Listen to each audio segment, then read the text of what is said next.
this is going to be an active movement. The client will need to bring their hands upwards towards the shoulder, and that is elbow flexion. Another active movement is elbow extension. The client should move their arm into a straightened position to achieve elbow extension. Next, we will cover pronation and supination.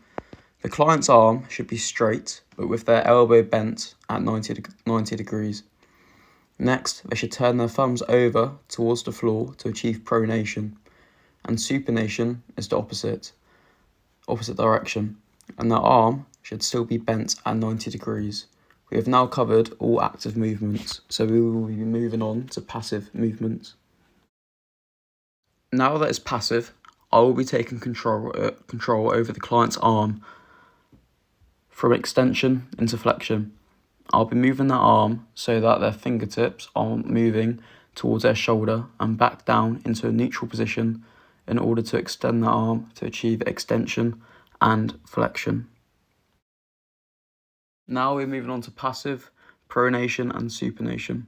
For pronation, you should grasp your client's hand in a neutral position and rotate it so their palms are facing down.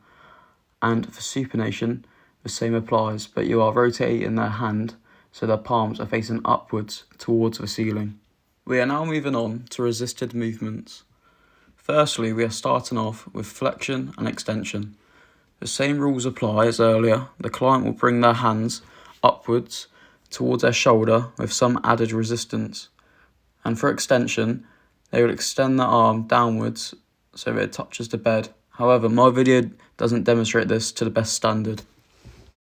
Lastly, for an isometric contraction, for pronation and supination, I'll grasp my client's hand and they will resist against my hand on one side so that her palms are face up, which is supination, and again towards the other side so that her palms are face down, which is pronation.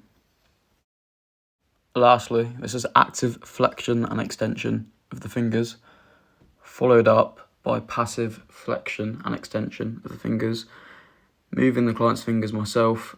Lastly, to finish it off, is isometric finger extensions and flexion,